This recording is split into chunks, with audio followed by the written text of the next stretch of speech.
So yeah, and then use the following scenario for the next two questions. Particle moves in the x direction and its position versus time is shown in the graph at the right. Okay, so we have some particle moving. It can be going this way, that way. Then we have its position versus time graph right here. So during which of the periods, excluding the points labeled by the letters, does the particle have the greatest acceleration? Ignore the acceleration at the kinks. So if you don't know what kinks means, kinks is like these little like elbow looking things. It's like sharp turns and corners in whatever function you might have. So those are kinks. Okay. So let's look at the question again. Which of the following periods, excluding the points labeled by letters, does particle have the greatest acceleration? So we're looking for the greatest acceleration. Okay, so we're given a displacement versus time graph. And then we're looking for the acceleration. Yeah. So how can we get there? Well, let's remember the fact that the displacement, if you take the derivative of displacement with respect to time, we just use a dot there, you get velocity. If you take another derivative, you get the acceleration. So what this means is we can treat each of these time periods. So let's say that's one time period, and then that's another time period. And then we have another one here from R to S and one from S to T. We can treat each of these time periods as a function. We can take its derivative twice, and we can find the acceleration. Now here's when the other bit of calculus-ish knowledge comes in. So if you recall, the derivative of a line, of a linear function, something with a constant slope, that would be a constant, right? Because that's the value of the velocity and that's the value of the slope. So for each of these periods between P and Q, between Q and R, between R and S, and between S and T, the slope is actually constant. So that means the velocity is constant for each of these periods. But if the velocity is constant, that implies there's no acceleration. So in fact, for all of these periods, acceleration equals 0 because velocity is a constant. So the correct answer is actually E. They're all the same because all the velocity is a constant for all periods. And the velocity does change between the periods, but they're all constant within the periods.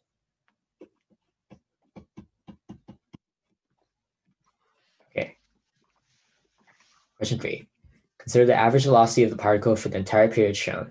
And instantaneous velocities at t equals 20 seconds, t equals 40 seconds, t equals 55 seconds, and t equals 70 seconds. Which instantaneous velocity or velocities is / are greater than the average velocity? Okay, so this question asks us to think about the average velocity of the particle for the entire period and instantaneous velocities at these times. And which of these instantaneous velocities will be greater than the average velocity? Okay, so let's think first if we can recall the formula for average velocity. So if I'm not mistaken, it should be something like this. Sorry, well, it should be something like the average velocity is equal to the final displacement minus the initial displacement over the final time minus the initial time. And then, okay, so at this point, we have our initial time, initial displacement. At this point t, we have our final time and our final displacement. So if we just draw a line, well, it's going to turn to a line. I don't think so. Let's try that again. Okay, Nice. We draw a line. The slope of this line will be equal to the average velocity because this is the final displacement. This is initial displacement. So we have the rise and the final time minus the initial time over the run. So this slope represents the slope of this line. I'm sorry, the slope of this line is the average velocity. Okay, so let's look. So if the slope of the line is the average velocity, and we talked about before how if we take the derivative of this line, we should get the instantaneous velocity. And however, since the derivative of a linear function is a constant, the velocity is constant along each of these periods, so each of these segments. So therefore, the instantaneous velocity is a constant for each of these periods. So let's look at the points now. Okay. So just judging based on the slope, I can see the slope from P to Q is steeper than the slope for the average velocity. The slope from Q to R is also steeper, and not the slope from R to S and S to T. Okay. So let's look at the different times. So at t equals 20, we are here. The instantaneous velocity will be equal to the slope from P to Q.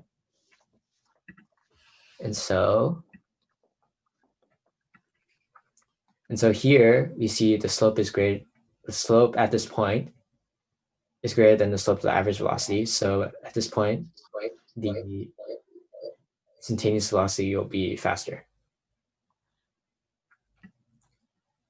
And then we can do the same for t equals 40 seconds. You can see at this point the slope is steeper than that of the average velocity, so it must have a greater instantaneous velocity. And then for t equals 55, which is about here, we see that the slope is clearly not greater than the slope for the instantaneous velocity. So the average velocity. And we can apply the same thing to t equals 70, which is around here. Okay, so it was t equals 20 and t equals 40. Those were the points in time where the instantaneous velocity was greater than the average velocity. And so our options include C. So C is the correct answer. Okay. Are there any questions so far?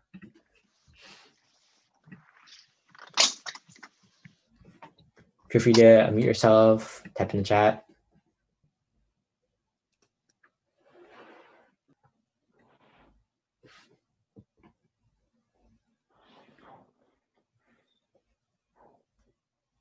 Okay. Johnny, will you please just go over again what was the average velocity for this situation, for how to find the average velocity? Sure. It is a question in the chat. Yeah, for sure. So in this instance, okay, let me erase all these. The average velocity is the change in, whoop, that is the wrong tool. I'm sorry. The average velocity is the change in displacement, or sorry, it's the final displacement minus the initial displacement divided by the final time over the initial time. So this graph gives us a description for the particle's position at every point in time. So if I say, okay, we're at t equals 40 seconds now, 40 seconds have passed. Well, based on this graph, I can tell that the particle will be at this position, right? So the average velocity is simply where the particle ends up in space and what point in time the particle, or sorry, at what time the particle reaches that point in space, subtracted by where it was initially and what time it was there. So in this case, the average velocity, the actual value would be something like, so I take the final displacement, so that's about 5 meters. And then I subtract it by the initial displacement, which is 0 meters. And then I can add meters. your final time, which is 80 seconds, minus by the initial time, which is 0 seconds. So in this case, it would be about 1 in... fast math is stressful. Yana, help me out here. Oh, you're trying to calculate it. So what is it? 5 divided by 80? So 80 divided by 5 is 16. So 1/16, yes. Yeah, so that would be the... All right, so that would be the average velocity in this case. That's the value. And how you calculate it, find the final position, final time of the particle, find the initial position and time of the particle, and plug it into this formula. Because we see that graphically, this is what it looks like. It looks like just connecting a line between initial and final and finding the slope of that line. Yeah. Does that explanation make sense? Is there any point I could improve a bit on?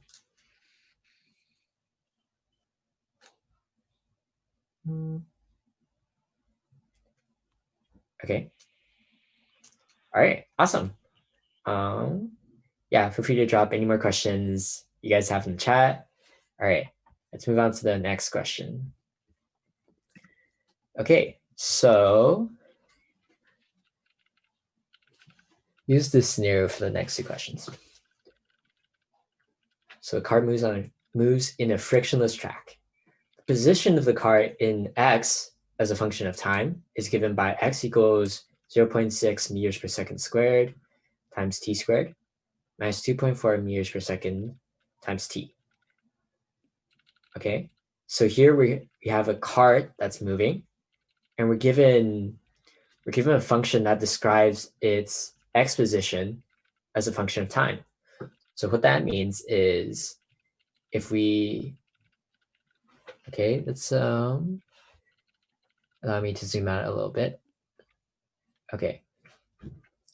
What that means is if I have this xy coordinate system, this is the x, so this is space. So I have some x coordinate and some y coordinate. And then I'm given the x coordinate of the particle as a function of time. So if I am given some point in time or some time and plug into the equation, I can find where the cart is. I'm sorry, I keep saying particle. You approximated the particle, but close enough. It's physics. Yeah. Assume spherical cow. Yep. Yeah. And yeah, I guess let's look at the question then. Okay, so compare the average speed and the magnitude of average velocity during a period between t equals 1.5 and t equals 5.0. And then, okay, so here it's brought up two important concepts. So the average speed and the magnitude of the average velocity. Okay, now you might be tempted to think, hey, aren't these like the same thing, right? Because like speed is just like average velocity, right? Or sorry, speed is just the absolute value of velocity, right? So shouldn't the average speed be the same as the magnitude of the average velocity? Well, if that were true, option A would be true. But let's take a look and see if that's actually true. Okay, so the example I'm going to use is this. Let's say I have some function that looks like this. Okay, so I have some function that looks like, say, a parabola, and then like I have the other half of the parabola there. Okay, and then if I take the derivative of this function, it'll be a line that looks something like this. Or actually, my bad. Let's say I have some function, it kind of looks like this. And I have some derivative that looks like this. This isn't exactly accurate.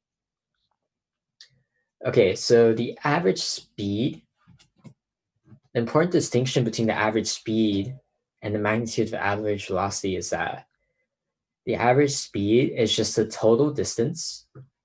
So I can write it out. It's like average speed equals the total distance traveled divided by the total change in time. So whereas the magnitude of the average velocity is actually the average velocity formula we saw before, but now we're just taking its absolute value.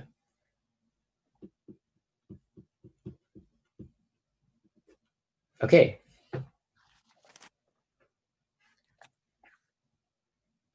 So you might think, how are these different? Well, a simple example would be, okay, if this is my displacement, right? I will, actually, I'm sorry, let me give a better example.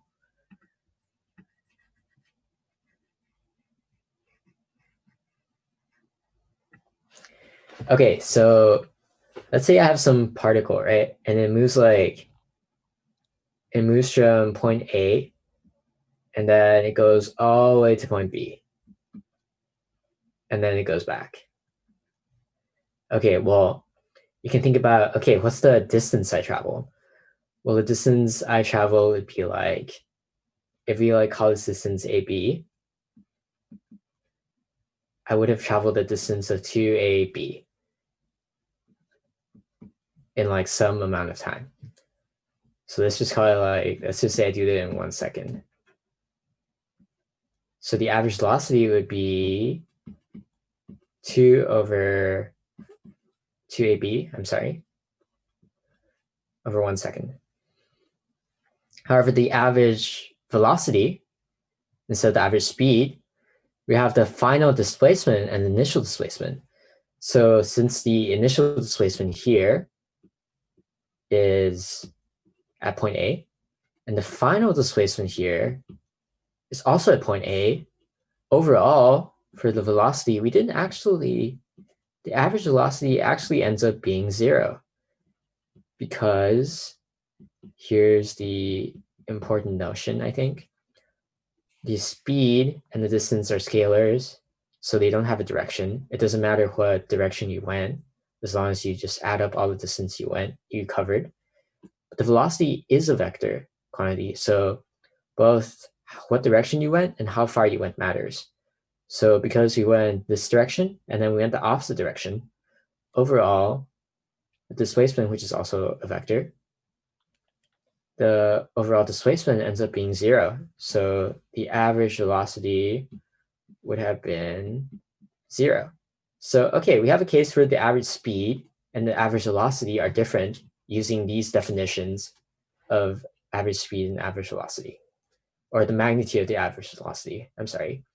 So the average speed and the magnitude of the average velocity are not always the same because we just, proof by contrapositive or something like that.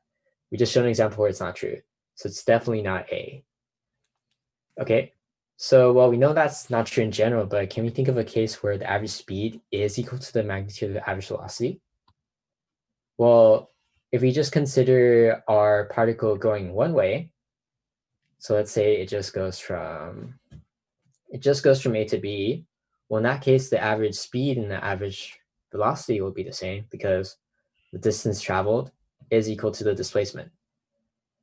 So we see that the average speed can be equal to the magnitude of the average velocity in some cases. So let's see if we have this. So let's see in this case if that's true. So how can we show this? Well, first of all, let's think about what time interval we're considering it on. So I'm actually going to erase this. Let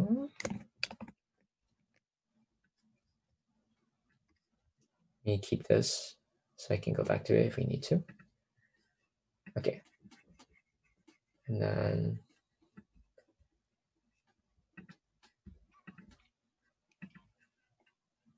excuse me.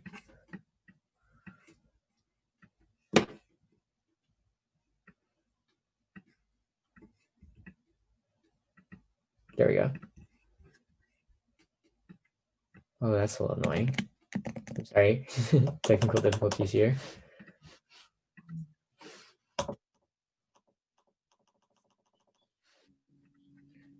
Well, I guess this is what we have. I'm sorry, guys. You get better at my tech.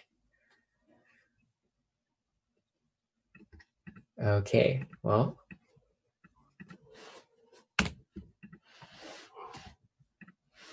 Do you guys like my rectangles? I think they're kind of pretty. Also kind of annoying, but it's okay. There we go. Got it.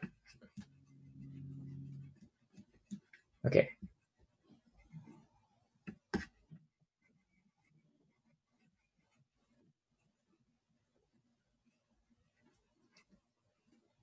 I'm sorry about this. Okay, cool. So let's see if in our case that the average speed is equal to the magnitude of the average velocity. Okay, so first thing to consider, we're considering the average along this time interval. Because if you remember in the denominator of our equation, it matters what time interval we consider it on. Because we have this equation. And this equation for the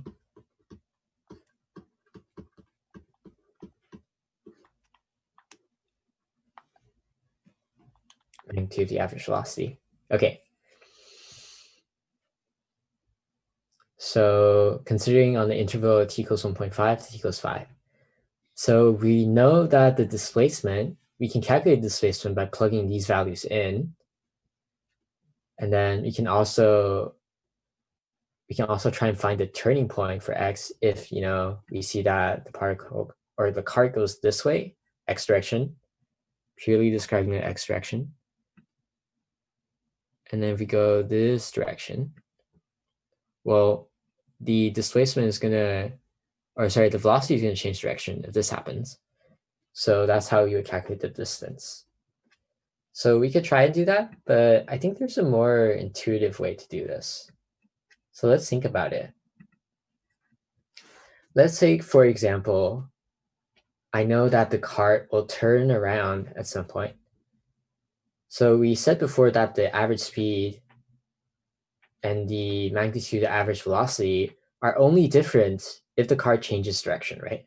So if there's some change in direction, because, well, I guess we're dealing with the x component, or actually the x velocity of all these quantities. So the only change of direction that can happen is if we go left or go right along the x-axis. Sorry, that was a small digression, but key point is if the direction of our displacement changes at some point,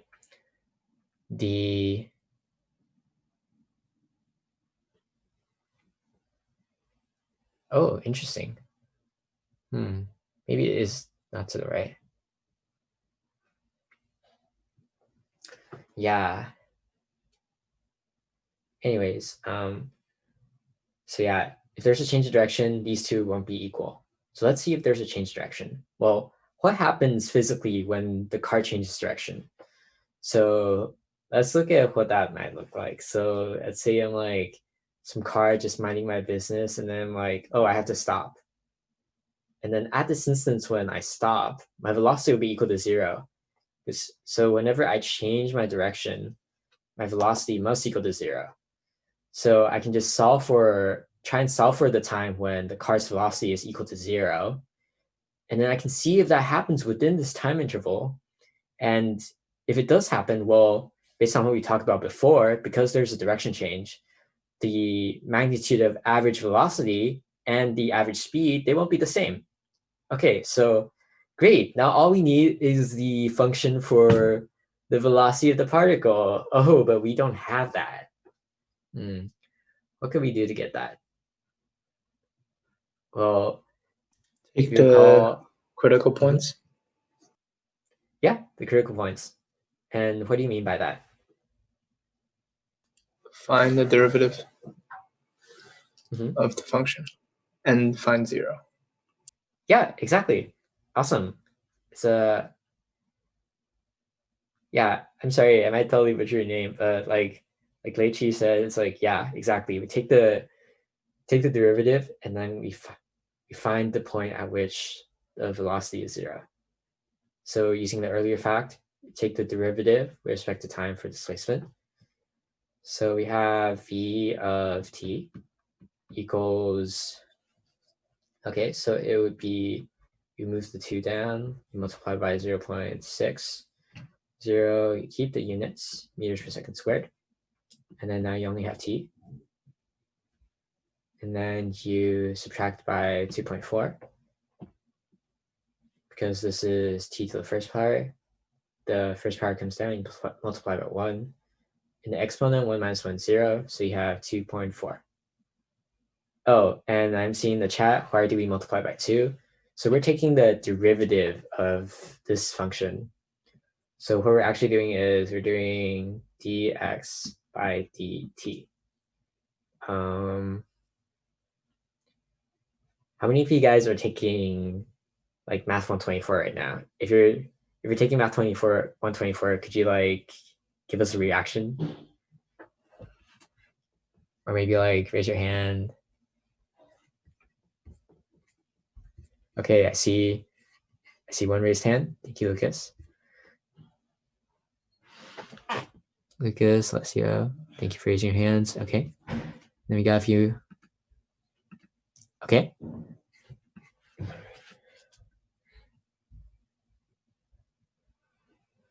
Oh, never mind. Sorry about that. Yeah, so when you take the, like Sivan said in the chat, when you take the derivative of something that's of the form, so you can say, when you take the derivative of something of the form of t squared, you move, or actually you can say like t to the n. So n can be like any number. What you do is you take the n down, and then this will be the form of the derivative. It's kind of like the rule for taking derivatives of functions. But yeah, this is a quick refresher. Yeah, guys, learn your calculus well now. I highly regret not learning my calculus better when I do more problem sets. Anyways. Okay, so now we had the function velocity. Awesome. Like, and yeah, Brian said we're taking the 2 down to find the derivative. So yeah, and then we set it to equal to 0, and we try and find t. Okay, so at what point in time does the velocity equal to 0 for this car? That's what we're asking. So we do a simple algebra, move the 2.4 to the other side. Let's just simplify that to 1.20.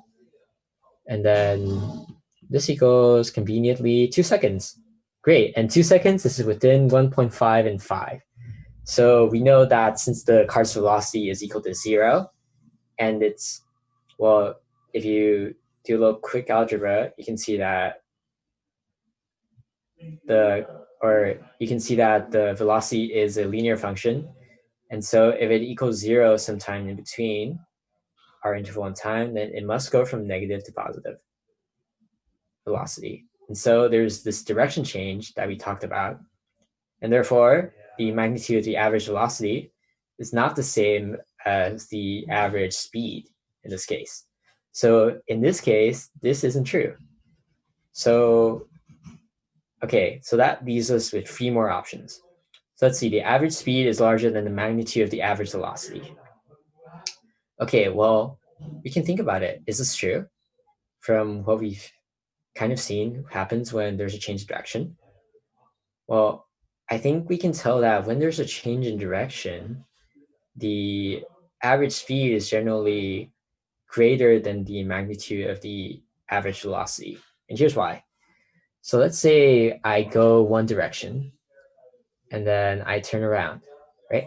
So for the average speed, I would travel like a distance of whoops. Okay, that's not good. I would travel a distance of the song. So twice the distance of one of the displacements. For the average velocity, I would go back, end up where I am, and have 0 displacement. So in general, when we change direction, so let's say now I don't go all the way back, but I go some ways forward, okay, and I go a little ways back. Overall, my distance traveled will still be greater than my displacement because we know that we changed direction. Therefore, we went a little more back than the furthest we traveled. And so our average velocity will be, say, like this displacement over the same time as like this distance over the same time for the average speed. So we know the average velocity will be smaller in magnitude than the average speed. So, okay, so we see that C is true. All right, we found our answer. Awesome. Can I ask a question? Yeah, go for it. So if you have your x equation, is there any reason you can't just plug in 1.5 and 5 and divide that, find the slope of that, and then take the and plug in 1.5 and 5, and then divide that by time as well, and just see which is bigger? Would that work? If you had to find average speed then average velocity. Yeah, so notice that for our formula for average velocity, that we're taking the initial and final displacements. So what you're describing is we find the initial and final velocity, and then if, I'm sorry if I didn't catch this part. So if you divide by time, you actually get the average acceleration. And if you just divide by 2, I think that's not quite the average velocity. But yeah, you're correct in that we can just plug in, if we do plug in t equals 1.5 and t equals 5 to this displacement function, we will end up with the initial and final displacement. So using this, we can calculate the average velocity. But to calculate the average speed, we have to find the turning point still. And we would have to find our total distance traveled. Oh, I understand. I understand what I did wrong. Yeah, I was thinking of, you're right, I was thinking of velocity and acceleration. Thank you. Yeah, of course. It's a great question. Yeah. Yeah. Any other questions on I'm sorry, any other questions on how we got to this answer, or anything like a little fuzzy in my explanation that I can work on?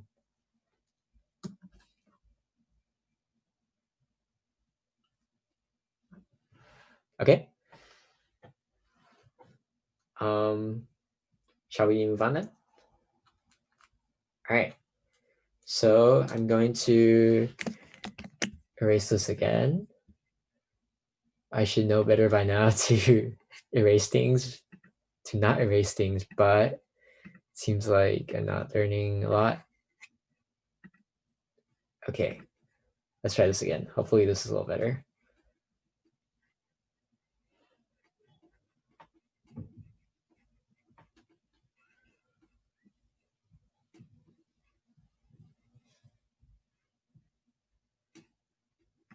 Awesome. Yeah, see, you can improve. I'm living proof. All right. So question number 5. What's the angle of incline from the horizontal of this track, theta, in this figure? Okay, so now we have to find the angle theta. But we're only given the, that's strange, we're only given the displacement in the x direction. And we can, so how are we supposed to find the angle? Well, I think one thing to recognize is that since we have a frictionless track, and I know and I think, yeah, I see you guys talking in the chat. It's awesome. You guys know it. Yeah, so we recognize that, okay, so this is actually, since this gravity is acting on this cart, the acceleration will actually be equal to little g. Or sorry, I'm drawing white. That's why you guys don't see it. It's awkward. There we go. And we have g. Low g is the acceleration. And then we have, I'm sorry. Yeah, g is the acceleration, okay? And then we have the displacement in the x component. So if you take its derivative twice, we can actually find the acceleration in the x component. So we have one acceleration and we have another acceleration, which is great because then we can relate them through using the angle and finding the component. So, all right, here's where these RAM problems always confuse me. It's like I never know when to use sine and cosine. So let's try and figure that out together. So let's say I have my acceleration g.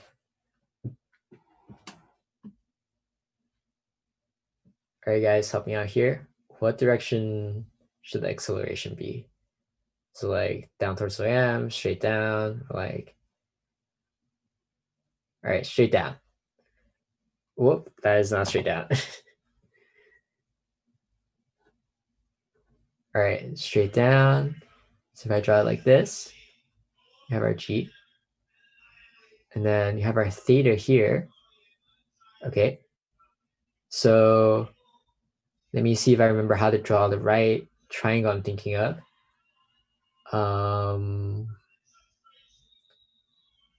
So I believe if you draw the correct triangle, you can see that it's equal to sine of theta. Okay, let me try this again. So now I'm just going to do a little geometry. Quick geometry.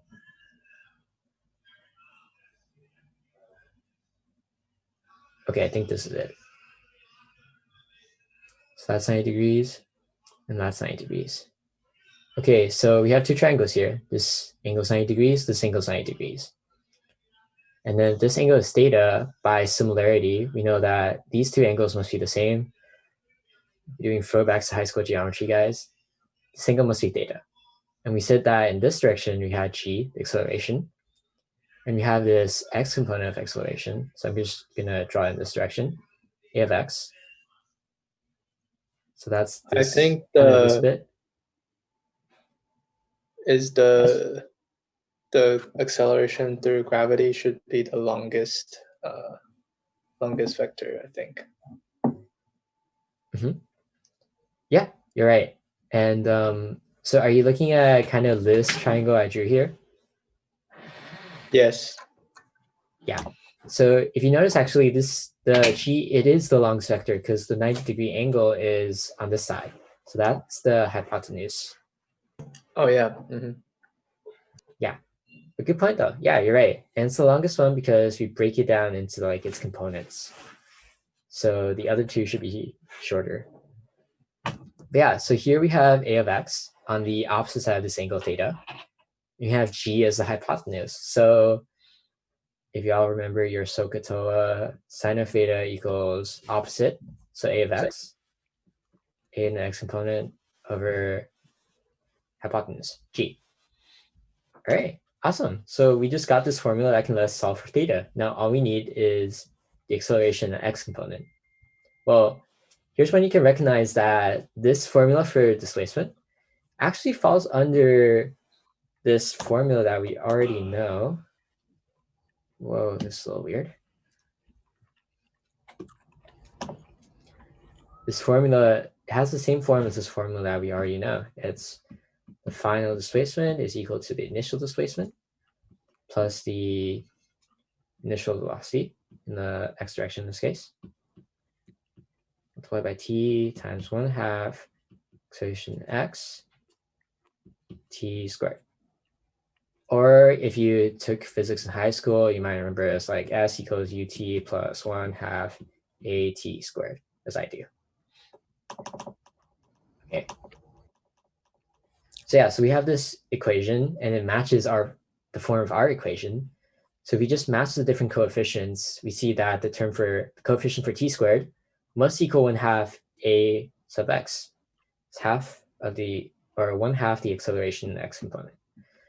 So we have 1/2 x equals 0.6 meters per second squared. We solve for a sub x and we get 1.2 meters per second squared. Awesome. And if we plug into our calculator and take the arctangent of this, and then what value of g are we using, guys?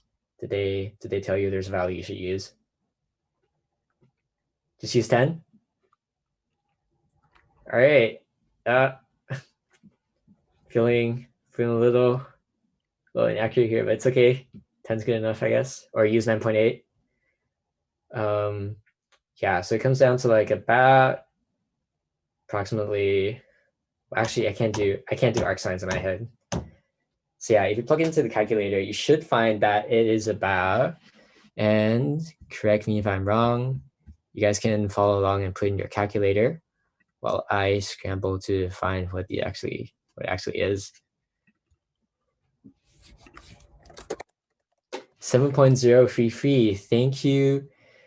Thank you guys. Oh no, we forgot to record it. Yike. It's okay. We'll post the answers afterwards.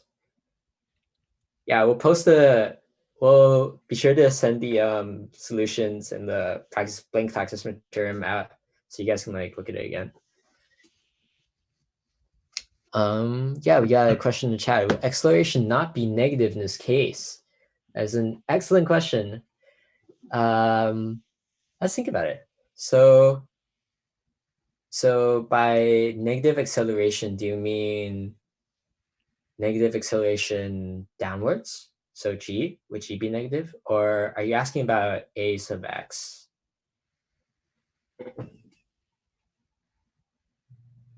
And my question is towards Catherine. Okay, due to gravity. Yeah. That is a great question. So yeah, I think, let's see. Sine's not an even function, so we can't do that thing. Oh, 0.12. Interesting. Not 7 degrees. Ooh, we got some controversy going on. All right. Going to look. Oh, I do believe it is 7 degrees. Yeah, be sure to change your calculator to degrees, guys. I've definitely made that mistake. But yeah. Back to Catherine's question. I think, yeah. So if you do use the acceleration due to gravity, if you define y to be upwards, it would be negative. But since we're only solving for theta here, I guess all we need is kind of like the length of the triangle sides. So we're considering, so I guess if you do add a negative sign to the g, what you'll end up with is like negative 7 degrees, which will actually be like, I guess it'll just be like the same angle, but in a different quadrant. So trigonometry wise, I think you end up with something like this theta somehow. Yeah, since we're just finding the angle, it's okay to omit the negative sign in this case, I think. Or of course, you can just define your coordinate system so positive y is downwards, since they don't really tell us about positive y in this case. But yeah, do you have any other questions about question 5 or what we've covered so far?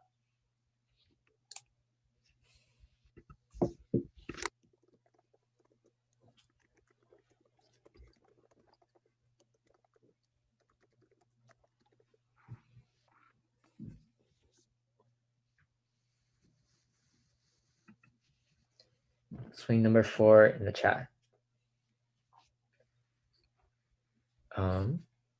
Someone will explain it in the chat. I believe that we should move on because we are a little. Yeah, we are. Unless anybody has questions more about the first half of the exam, please just send them into chat. But we're a little. Thank you so much, Johnny. Yeah. Thank you, Yana, and thank you for keeping an eye on the chat so far. I'm sorry it took forever. But yeah, now for the second half of this exam review, I will pass it off to Yana. Go ahead. Okay. Yeah, thank you so much, everybody. Please send the questions to chat, and then Johnny will reply to them, or your classmates, or people from other classes. So before we begin on the second half, I wanted to go over all together about, if everybody can see my whiteboard, I hope. Okay, so, Yes. okay, thank you so much. Okay, so most of what you've been talking about in class are conservations of certain quantities, being momentum and kinetic energy. And momentum, or P or rho, I forget what it is mass times velocity, right? And it is a vector quantity that has direction the same as the velocity. For momentum for a system with multiple objects is going to be defined as sum of masses times their respective momentums, times their respective velocities, right? And they follow the laws of vector addition. Most of what you've been working with has been one-dimensional, so you don't have to worry as much about it. Okay, for example, if mass of the first card is equal to 3 kilograms, and the velocity of one is equal to, let's say, 2 meters per second, then, and the second card has a mass of 4 kilograms and has a velocity of negative 1 meter per second, then momentum will be m1v1 plus m2v2, right? The sum of them. And the total momentum of the system is going to be 3 times 2 minus 1 times 4, right? Which is equal to positive 1. So we can all... Hello. Hello.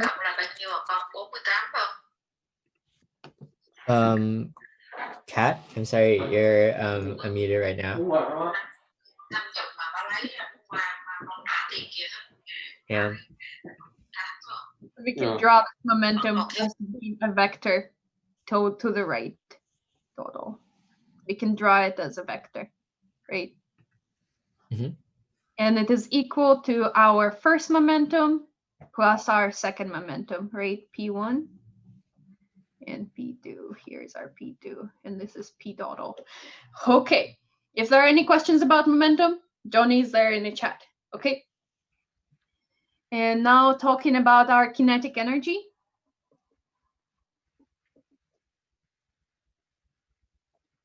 Kinetic energy is equal to 1/2 mv squared, and for multiple objects it is equal to a sum of their respective masses and their squared velocities. Kinetic energy is a scalar quantity, as we cannot determine its direction because we square the velocities. Okay, and for our respective system, it's going to be 1/2 times 3 times 2 squared plus 1/2 times 4 times 1 squared. Okay, and everybody help theirs if there are any questions for that. Okay, just a quick review of momentum and kinetic energy. Okay, and for elastic collisions, where our system does not interact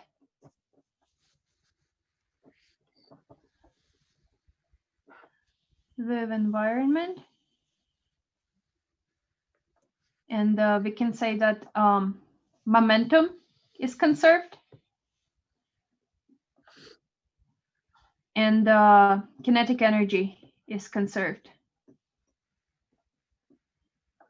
What else we can say about elastic collisions is that there is no extra energy added into the system because our momentum has to be conserved as well as kinetic energy.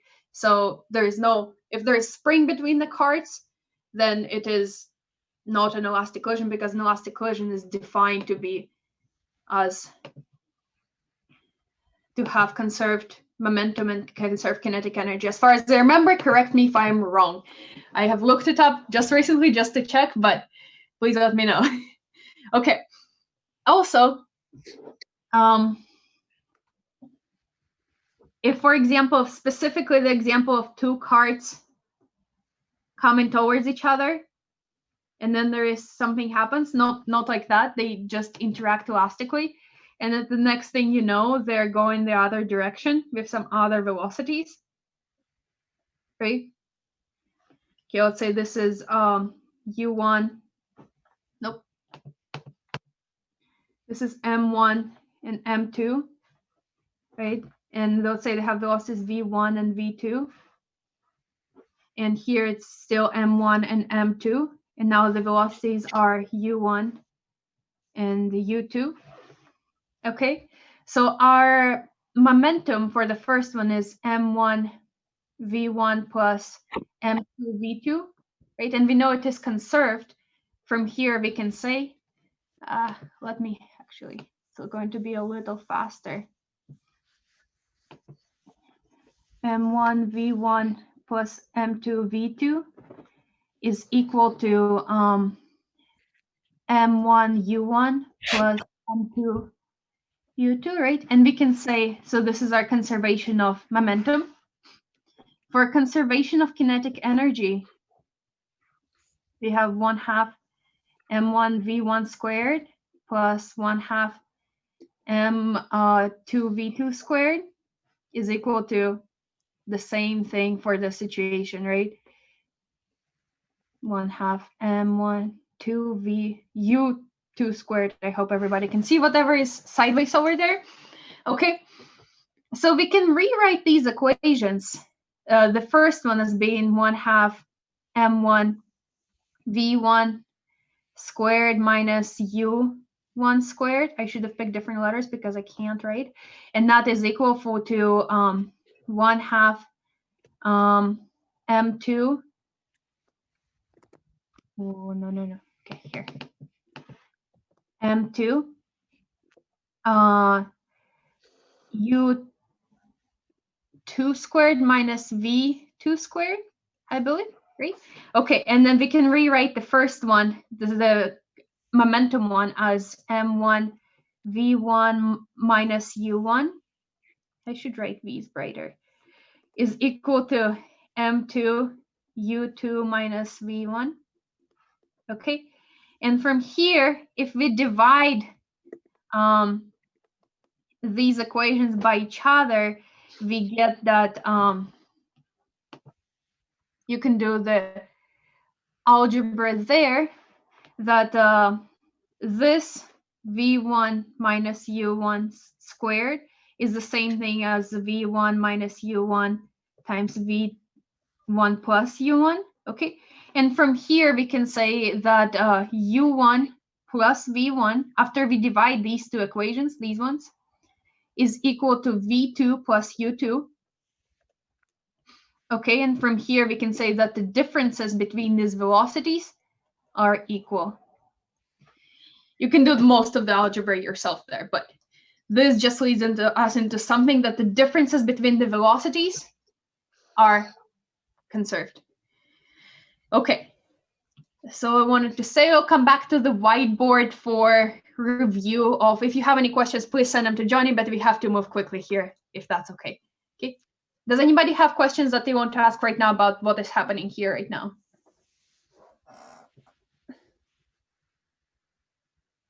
Jacob doesn't know? Okay. Go move on. I know everybody, it is Monday, isn't it? Yes, it is a Monday evening. Okay, it's the beginning of the work week, so I hope you have energy saved from the weekend. I hope you didn't spend it all studying. Okay. Let's see. Okay, and this leads us into our first question. So as we remember from the derivation from that we just did on the whiteboard, can everybody see my screen? Yes? Okay, good. Thank you so much. So this is our V2 minus V1, and this is our U2 minus U1, right? For the two cards. Here are the two cards. The first one is stationary at first. I cannot draw cards, but it collides into a second one with 3 wheels because it's different. It's a little tank. Okay.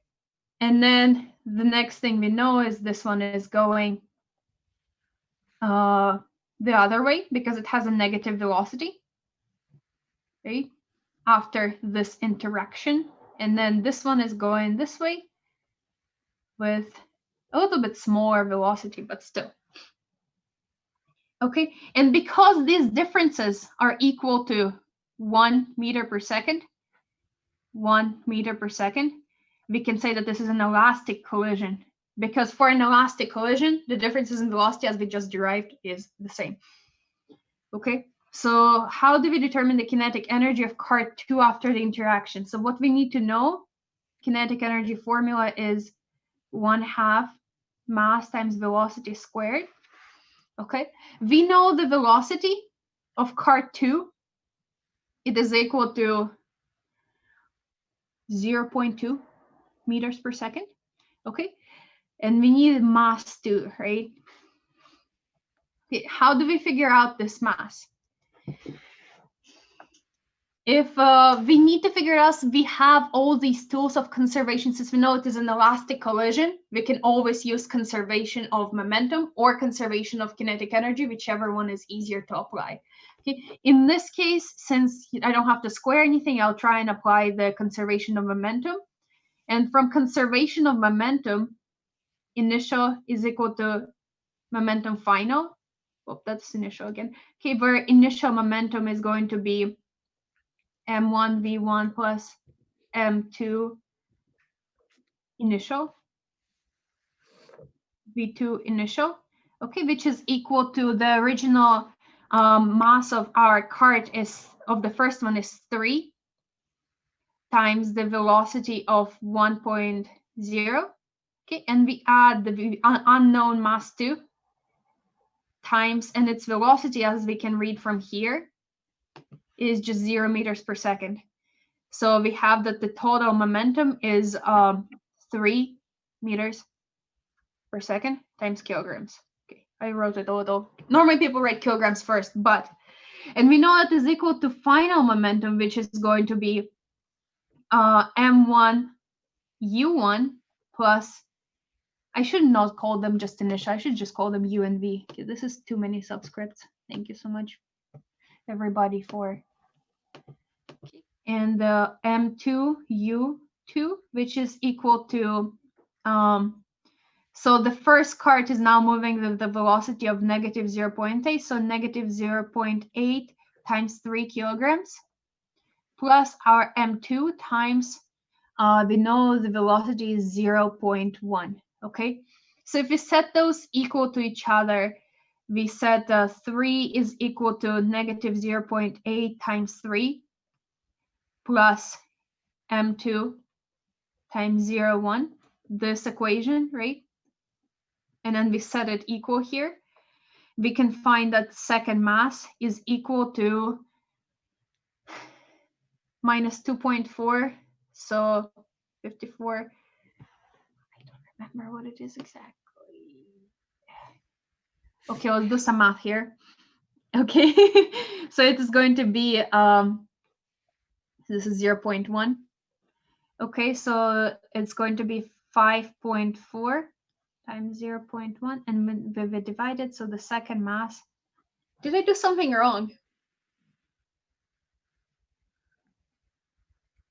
If somebody catches a mistake, please let me know.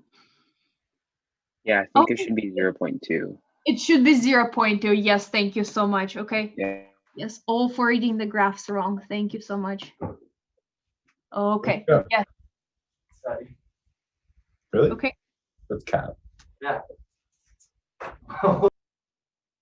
Nice. Okay. 0.2. Yeah, so here we can read that it is 0.2.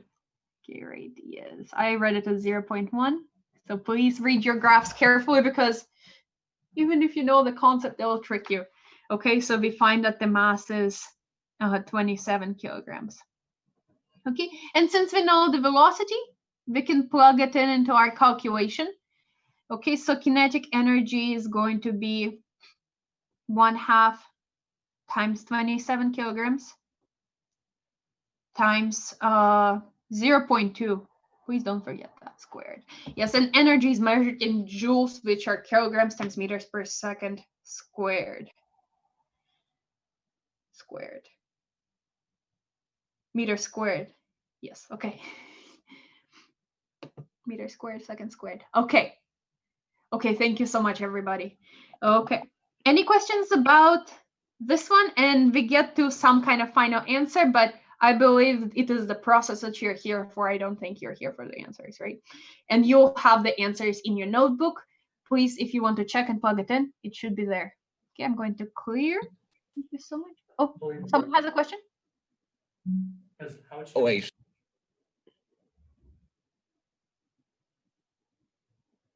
Okay, Joni, if you got it, I will leave this on for about 3 more seconds and then clear.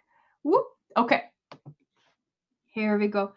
What is the change in momentum of cart 1 between t equals to 0 and t equals 100 milliseconds? Okay.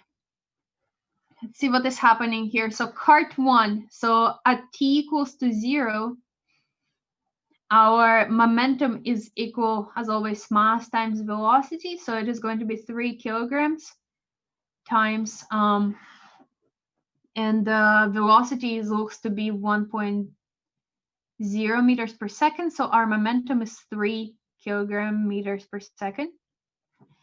Okay, and at time equals to 100 milliseconds, our momentum is equal to mass times velocity, which is same old 3 kilograms times negative 0.8. Remember, vectors, the momentum is a vector quantity that is in the same direction as the velocity, right? Because the mass does not have direction. Mass is just some constantly multiplied by meters per second. Okay, so we get to be minus 2.4 kilograms meters per second. Okay, so our original momentum was this way. Okay, 1 second. That's not a good way to draw it. Okay, if our original momentum was this way and our final momentum is negative 2.4, right? Then the change that we had to add to this is our change in momentum, has to be, right? Remember, tip to tail. Here's the tip, here's the tail. Okay, and we get our final momentum. Here we go. Okay, so from here we find that the change in momentum had to be negative because it points in a negative direction. And it is going to be equal to the negative magnitude of the difference between the, in this case. If you ever are adding vectors, please draw them. It really helps. Okay, just so you don't make a sign mistake. Minus 5.4 kilograms meters per second. Okay, any questions about this? Okay, if there are no questions, or either send them to Johnny, or we are going to move on because we have some more things to get through today. Okay. I think I accidentally closed the thing. That is why it's hidden from everybody. Okay, can everybody see it now? Or maybe it was hidden just for me. Okay. So lab multiple choice questions. So these ones, hopefully, have you done labs this year? If you haven't, it's not too bad. It's all online.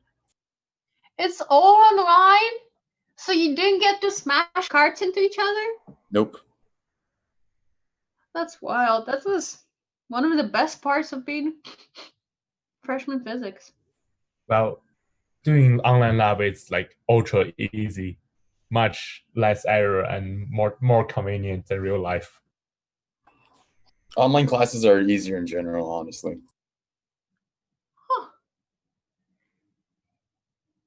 I would agree so, because you have so much access to different types of materials that you wouldn't have in a lecture otherwise.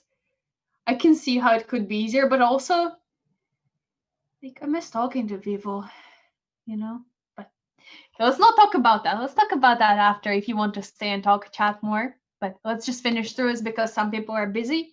Most of you are busy. All of you are busy, I believe. So let's go. Thank you for sharing. I feel bad if I say your name wrong, but thank you for sharing. Okay, so which of the following descriptions? I hope everybody has read the problem, and if you try it, okay, remember that on the track, either this could be defined as positive direction, or they could also define this to be positive direction. So just be mindful of where the direction is positive, because it is literally arbitrary, depends on the question. Okay, so in this case, so let's see, how would the first one look? At track is tilted at the angle, looks about right. Cart starting at the bottom of the track is given a quick push up along the track, reaches the maximum height, and then comes back down and hits the stop. Okay, so how would we try to do this? So it looks like at first we're moving in one direction, reach maximum height, and then move the other way.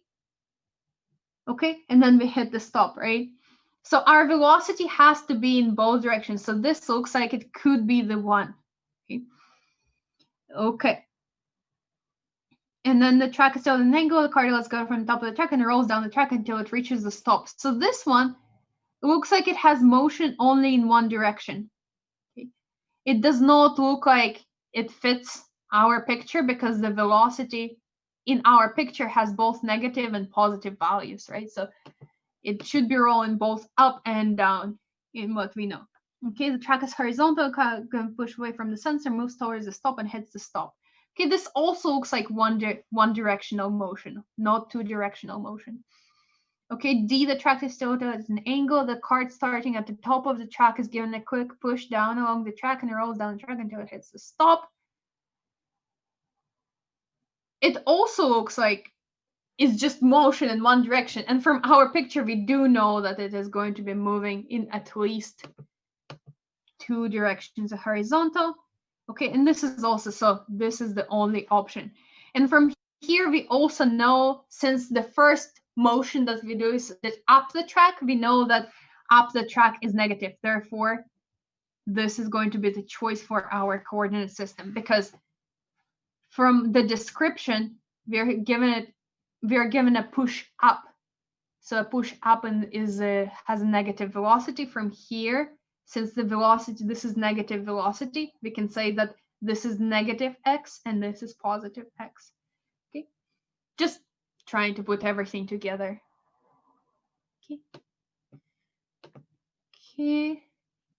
Estimate the average acceleration between t 1.6 and 3.4. So acceleration average is equal to change in velocity divided by change in time, which we can rewrite as velocity final minus velocity initial. Okay, and velocity final would be here, velocity initial would be here, and we can get it all from the graph. So at 1.6, it looks like it is about minus 0.9, and at t 3.4, it looks to be about 1.2 meters per second. So their difference divided by the change in time, and our change in time is our time final minus time initial, 3.4 minus 1.6 seconds, right? Okay, and from here we can do 1.2 minus, don't forget the signs, divided by, I'm writing no units here because we're trying to go quickly, but if you need to write the units, please write the units. And when we calculate it, you can get the answer and you all have the answer key. Okay, any questions about that, please send them to Johnny, but we need to cover a bit more today, so let's go.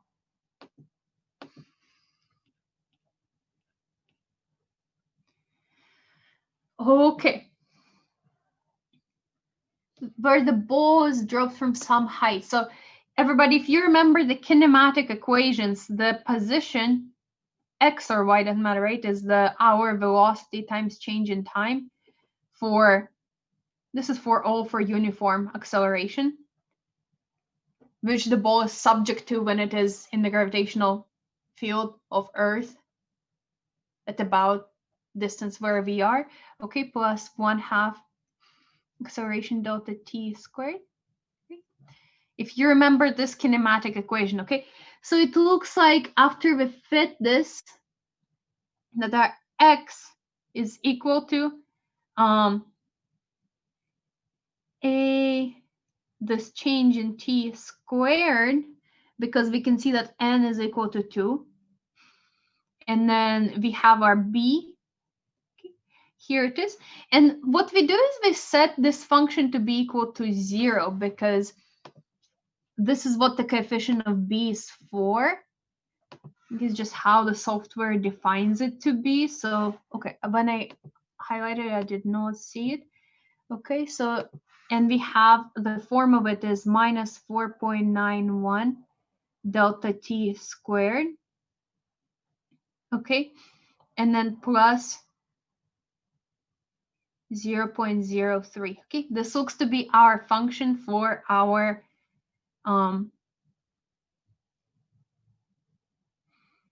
oh, that is why we set it to 0. Sorry about that. So this is our, actually would be our y. Okay, yes, it would be our y in this case. Okay, and when we set y equals to 0, then we can find our function plus 0.03. Okay, and we can find this change in time by taking the square root of minus 0.03 divided by minus 4.91. Okay, hope everybody can see how we can get from here to here. Okay, please correct me if I'm doing something wrong. Just talk over, because I can make mistakes, so you need to check yourself for it. Because even if you do get the concept, I don't know, maybe most of you most likely have better attention than I do. So, but please use it. Okay, the calibration tool is incorrectly defined as 1 meter, but the jaws are positioned to measure length that is 2 meters in the video frame. Okay, so what is happening here? We have our 2 meters, but the camera, I cannot draw a camera, sees it as only being 1 meter. Right? Okay, so since our change in x is proportional to acceleration times delta t, and our delta x becomes 2 times as short, it is going to be proportional to acceleration over 2 delta t. Okay, since there is no velocity, of course, initial velocity. Okay, so from here we know that our acceleration will be nu. It will be the old one minus 4.91 divided by 2, which is, I believe it to be negative 2.46. Oh, squared. I forgot the square, but it is proportional to acceleration to the first part. They're directly proportional. Okay. Okay. Can I please clear? Okay. Any questions, please send them to Johnny. We have about 8 minutes left, but we're staying after that to talk more, of course. But we need to finish this very, very soon. Okay, so here we are at the free response, where you can get a lot of points and where you can show off how well you've learned the material until now, which is a good thing. Okay, so here we are talking about reference frames. Okay, is it okay if I stop sharing and share and we talk a little bit more about how to do the reference frames? Okay, so because there's a lot of confusion that I see sometimes. I was super confused about them when I first learned about reference frames. But let's see, we have a stationary frame. Let's call it x. Okay, and it is stationary. Okay, so if you have some velocity, this object A is moving with velocity 2 meters per second. And there is this object B that is moving with velocity negative 3 meters per second, right? let's say we look at the same objects A and B, but from a reference frame Y that is moving to the right with 5 meters per second. Okay, we will see, so this whole frame is moving to the right. Okay, so since object A is only moving 2 meters per second to the right in a frame that is at rest, we can see that relative to this one, I hope this is a good example, the rest specific formulas, it will be moving with negative 3 meters per second in this, according from the reference of this frame.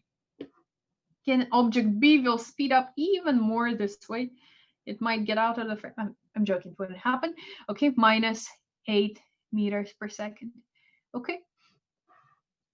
And generalizing it, if we have the stationary frame X,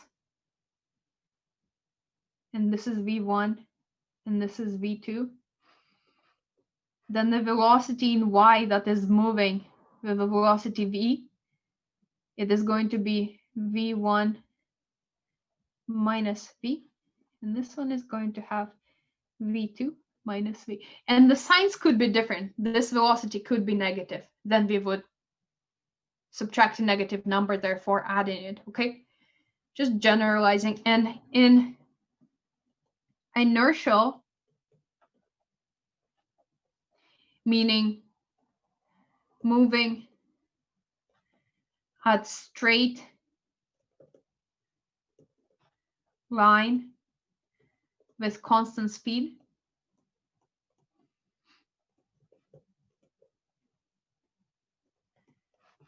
laws of physics are the same. So the momentum is conserved in each frame, kinetic energy is conserved, energy is conserved in each frame, total energy, and momentum is conserved in each frame, but they're not necessarily the same in two frames. And after doing this Fourier response, we're going to see that actually something that is changing kinetic energy is conserved between the two frames when we switch between frames. Okay, going to clear as much. So let's do the Fourier response. Okay. So here we go. So we have this reference frame, two reference frames, 1 and 2, and we have these two cards that have a spring between them. Okay, so the card have unknown inertia and card with inertia of M. I like how they mark the unknown inertia M, but the small m is known.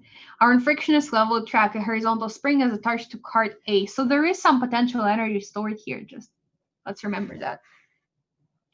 Okay, inertia reference frame RF1, both cards are initially held at rest, compressing the spring between them. Okay, so this potential energy that is compressed there is what's going to give them, since they're at rest, all the potential energy is going to be converted to kinetic. Okay, when the cards are released and card A travels to the left with speed V1A and card B travels to the right, both in this reference frame, another inertia reference frame is okay. What is the inertia of card A in terms of other variables? Okay, how can we do this? So if it asks you to find some values that you aren't sure about, remember that there is laws of the conservation. They're most likely going to give you an answer, either one of them or a combination of them. So here we know that since the initial momentum is going to be the final momentum, the initial momentum not being when the spring is compressed, the initial momentum being, or is it?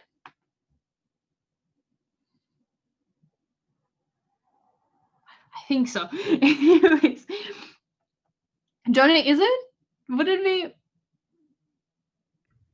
we talking about conservation of momentum? I think so. It would be because the spring is a part of the cart, right, system? The spring is a part. So are we saying whether or not this is an elastic collision? The momentum will be conserved because the spring is a part of the system, so there is no outside interactions, right? Yes, I believe so. So yeah, so I think I remember actually 4 years ago in 121, we talked about that, how spring is a part of it. Okay, thank you, Johnny, so much. Okay, and we know that initial momentum, since both cards are stationary, 0. So the final momentum would have to be m1 v1a. Wait, not m1, just m. Okay. v1a, and then we add our mass times v1b. Okay. In terms of other variables, so we know that this is 0 is equal to m v1a plus m v1b. Okay, so we can say that our m is equal to m v1b negative divided by v1a. Oop, hope everybody will have some fun with algebra, with all the conservation. So let me see. Use conservation of momentum, kinetic energy. If you have talked about spring energy, then talk about spring energy, okay?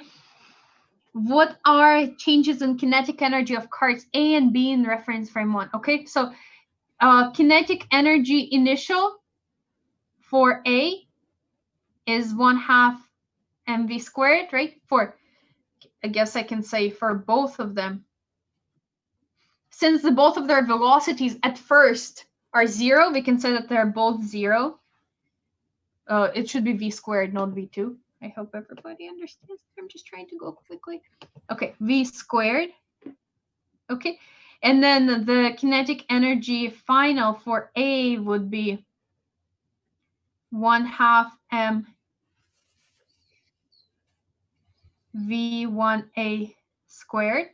Okay, which is the same thing as 1/2 plugging in this 1/2 times negative m v1b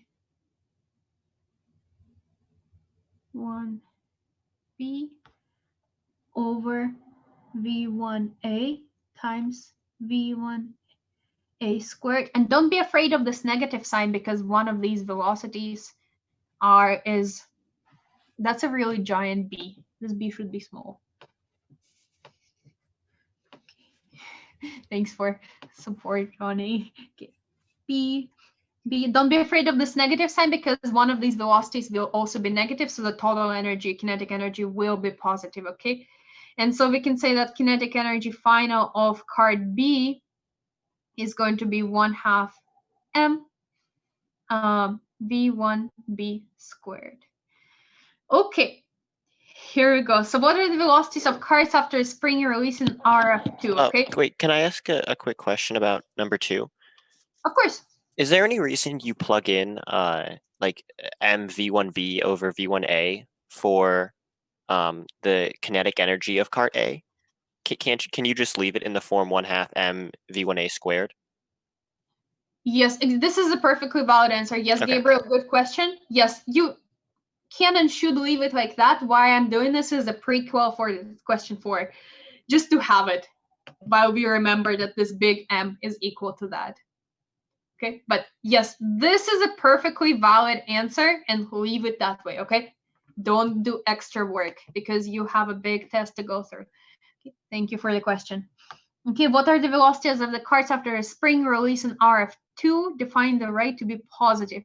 Okay, let's think about it. So if this card is moving to the right and the frame is also moving to the right, then in that frame, with the relation to the frame moving to the right, we will be moving a little slower, right? So V1B2 in the second frame. Oh, I guess you could say V2B. Okay, this is what they mean. They mean so this is in reference frame 2B is going to be V1B minus V12, because it is going to be something moving to the right is going to be moving slower to the right from a reference frame that is also moving to the right. If you think about on a highway, if you're moving forward with in the same direction as the other cars, you see them as almost stationary. You don't see them moving as fast as they are in Earth reference frame. I just think of highways or opposite highways somewhat, because you do see opposite cars going really fast. Okay. Enough me talking about reference frames. Hopefully that was helpful to someone. And then V2A is going to be even more negative. They're like on the opposite highway, because I was just standing and the cart was going here, but if I speed up and start moving this way, relative velocity is going to increase, right? They're on the opposite side of the highway of my frame. Whew. Okay, so this velocity is going to be v1a plus v12, or I could say the magnitudes of it as well. Okay. Because it is defined to be positive, you don't need to do the magnitudes. Please don't do that, okay? Just, okay. Thank you so much. Okay. Any questions about these? Please send them to Johnny. Otherwise, I'm going to erase this work. It is still on your answer exam. And let's move on to the next. Oh, I should not have erased it because the change in kinetic energy.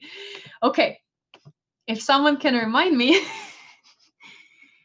Okay, so kinetic energy in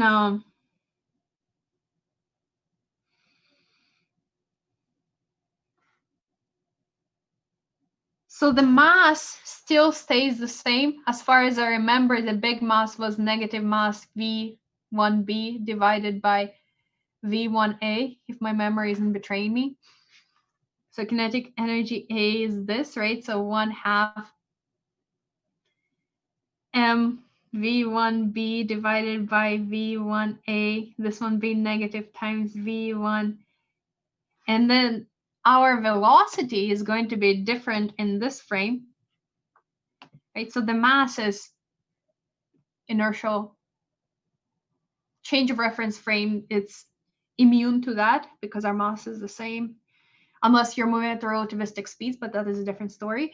And we multiply by our new velocity of cart A, which is V1a plus V12, the magnitude of it. Okay, and the kinetic energy before, we found it to be 1/2 negative m V1b. I cannot write in a straight line. This is just not good. Please correct me if I'm wrong or if I'm remembering something wrong. Times V1a squared. And this is squared. Okay, and we can find the difference of those. Okay, the same way we can find the kinetic energy final using the velocity in the reference frame too. Okay, for B is going to be 1/2 m V1b minus V12. That is positive. Okay, and when you do that, I'm not trying to hold everybody for too long. When you do that, you should get that the change is the same. Okay, please let me know if you would want me to go more in detail, but I hope everybody got the parts necessary for this.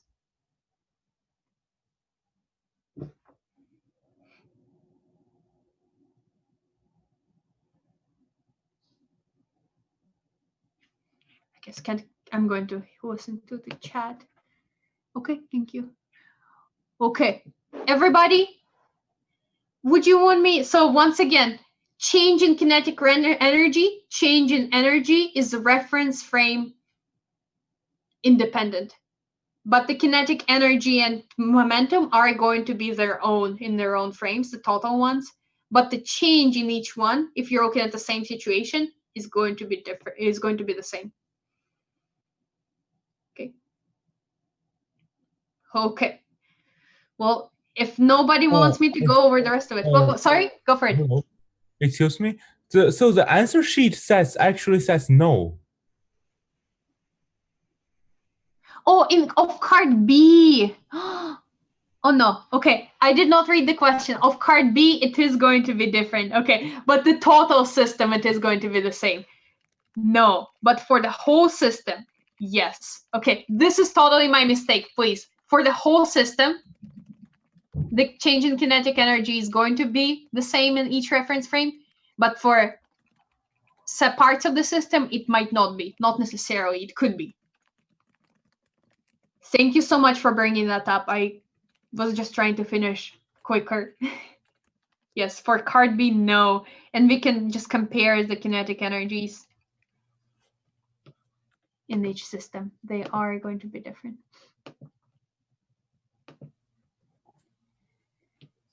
Oh, okay. But I can send both the solutions and the exam once again. Actually, I'm just going to send the solution because I don't think anyone will be looking at the exam. Since we already looked at it from here at least. So here it is once again.